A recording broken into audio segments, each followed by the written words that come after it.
قوم عاد پہاڑ کی طرح قد و قامت رکھنے والے لوگ جنہوں نے عظیم ستونوں والے شہر کو آباد کیا تھا، لیکن انہوں نے ایسی کون سی بدعمالیاں کی تھی جس کی وجہ سے ان پہ عذاب الہی نازل ہوا۔ اس عذاب نے تاریخ کی سب سے طاقتور قوم کو کس طرح تباہ و برباد کر دیا۔ یہ وہ زمانہ تھا جب عظیم السیلاب و طوفان تھم چکے تھے اور نوح علیہ السلام کشتی سے زمین پر اتر آئے تھے۔ حضرت نوح علیہ السلام نے اپنے 3 بیٹوں کو دنیا کے مختلف حصوں میں روانہ کر دیا تاکہ دنیا میں انسانی آبادی دوبارہ پھیلے۔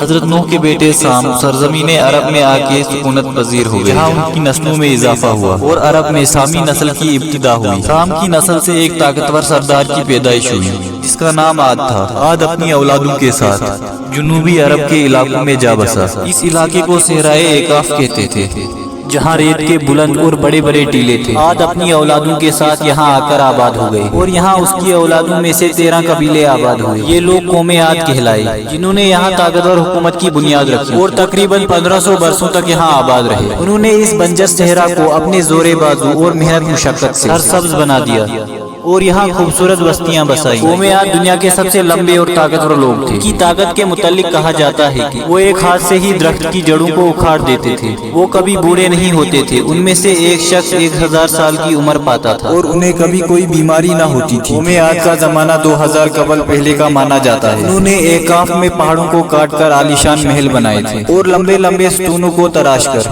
اپنی بستیوں کی عظمت کا ثبوت دیتے، اس لیے ان کو 1000 ستونوں والی شہر کی قوم بھی کہا جاتا ہے، جس کا مرکز حضر موت کا علاقہ تھا۔ قوم عاد کھجور کے باغوں کے مالک تھے اور کھیتی باڑی کرنے والے تھے اور چٹانیں کاٹ کر بڑی بڑی نہریں جاری کی تھی۔ اس قوم کو اس دور کا اگر سپر پاور کہا جائے تو یہ غلط نہ ہوگا۔